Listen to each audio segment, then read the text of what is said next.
भागवत के द्वादश स्कंद में लिखा है, यथा चंद्रस्य सूर्यस्य तथा तिस्य बृहस्पति एक राशि समेशंति तदा भवति कृतम।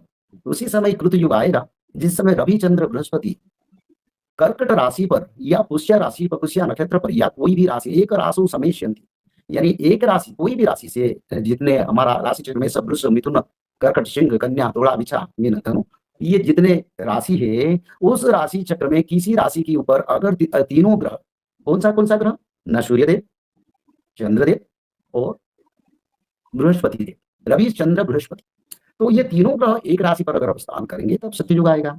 इसको भगवान वेद व्यास ने लिखे हैं, बोले 4,32,000 आयु है, पर अगर अंतरिक्ष में ग्रह योग होगा ऐसे तब जानो सत्ययुग आएगा। तो ये द्वादश स्कंद के द्वितीय अध्याय में रवि चंद्र बृहस्पति के बारे में लिखा है। नित्य पंच सखा ने उसको सम्मति प्रदान करके अपने ग्रंथ में लिखा है। जगन्नाथ दास कृत और व्यास कृत भागवत में जो लिखा है, रवि चंद्र बृहस्पति एक राशि पर गमन करेंगे, एक क्षण में एक राशि पर अवस्थान करेंगे, तब कृतयुग आएगा।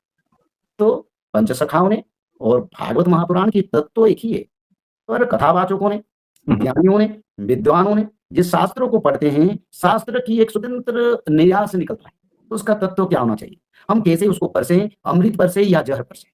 तो अमृत अगर परस ले तो संसार का उद्धार होगा। अगर सही तत्व हम नहीं बता पाएंगे, कई बड़े बड़े पवित्र सोल आत्मा भी विपथ रास्ता में जाके अपना रास्ता को चुन नहीं पाएंगे। ये आज 5,000 वर्ष तक ये शास्त्रों को सारे विद्वानों ने एक गलत तरीका से परसे, तो ये भगवान का कृपा हुआ, माता बागदेवी का कृपा हुआ, ताकि पुस्तक को मैंने पढ़ा, बार बार पढ़ा, भागवत को बार बार पढ़ के मैंने भगवान को मांगा, प्रभु इसमें कहाँ सत्ययुग आगमन के आगमन। अगर एक शास्त्र में आपकी कृपा के कारण ये लिखा है कलयुग इतने समय भोग होगा, तो दूसरा शास्त्र में भी उनका संपर्क होगा। और सबसे मूल शास्त्र है भागवत महापुराण, अष्टादश पुराण व्यासस्य वचनद्वयम्। ये अष्टादश पुराण का मूल तत्व है भागवत। अगर हम अष्टादश पुराण नहीं पढ़ पाए तो भागवत पढ़ने से उसमें भी अष्टादश पुराण का मूल तत्व हम लोगों को जानकारी मिलेगा। तो इसलिए बार बार भागवत पढ़ा। एक दिन मैंने भगवान को मांगा, प्रभु मैंने भी नहीं देख पाया, ऐसे नहीं, मैंने भी ढूंढा उसको, कहाँ है भागवत में। मैं तो भविष्य मालिका को बताऊंगा, लोग बोलेंगे उड़ीसा में रचना है, थोड़ा हमको मानेंगे, और कौन लिखे किसने लिखे उसको तो गुजराती लोगों का बड़ा दुसाध्य और दुर्गम है। तो इसी कारण मैंने भगवान को मांगा, प्रभु हे माधव, हे कल्की, हे जगन्नाथ, हे विष्णु, मेरे को बताइए। तो उसी दिन मेरे को ये निर्देश आया, द्वादश स्कंद द्वितीय अध्याय को देखो, वहीं पर मैंने लिखा।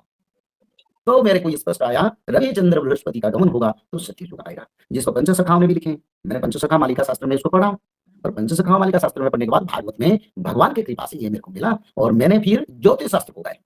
सच में रवि चंद्र बृहस्पति का संयोग कब होगा, कैसे होगा, तब तो हम लोगों को बताएंगे। अगर गलत शास्त्र हम लोगों को बांटेंगे तो हमारी ब्राह्मण होने की जो अधिकार, वो अधिकार को हम नष्ट करेंगे। और ब्राह्मण का काम है जजन जाजन अध्ययन कथा प्रवचन, और यज्ञ करना, यज्ञ करवाना, दान लेना, दान भी देना, गो रक्षा करना, वेद रक्षा करना। तो इसी आधारित विचारधारा में मेरा मन में प्रेरणा है, ये भविष्य शास्त्र मानव सभ्यता का कल्याण के लिए बांटा जाए और पूर्ण तत्व बांटा जाए, ताकि कोई भी उसके ऊपर संदेह करे, प्रश्न करे और कोई विचार करे, उसका सही निर्णय, सही समाधान हम कर पाए। तो इसलिए मैं ज्योतिष शास्त्र को गया। ज्योतिष शास्त्र में कूद जाने के बाद फिर बड़े बड़े ज्योतिष शास्त्र में जो अभिज्ञ उनसे बात किया। तो उन लोगों से जब बात किया तब उसमें एक तत्व आया 1943 में रवि चंद्र बृहस्पति पुष्य नक्षत्र पर कर्कट राशि पर एक समय पर अवस्थान किए थे। उसका फिर आगे में चला, भविष्य मालिका में एक तत्व मिला 1943 में सत्ययुग का आगमन हुआ, इसको लिखे पंचसखा में। और उसका बाद भारत में फिरंगी शासन का पतन हुआ और भारत देश से देवभूमि असुरों से मुक्ति होकर स्वाधीनता प्राप्त किया, यानी सत्ययुग का आगमन भारत का स्वाधीनता के साथ जोड़े हैं नित्य पंचसखा में। और इसमें भी उन्होंने लिखे हैं भारत का स्वाधीनता 1943 के बाद होगा, 1947 में भारत का स्वाधीनता होगा, इसको भी नित्य पंचसखा में पहले से लिखे थे। इसी विचारधारा में हम जो कहते हैं अभी जम्बू द्वीपे पहले चरण कलयुग के हम इस क्षेत्र भूखंड में भगवान को ये पूजा या ये श्राद्ध या तर्पण करें, तो वो बोल रहे हैं, पर कोई शास्त्र को जब तक हम अच्छी तरह से ना समझे ना बुझे उसका प्रचार प्रसार करना हमारी अधिकार नहीं है। हम शास्त्र विरोधी को का कहाँ फल मिलता है, उनको नरक प्राप्ति होता है।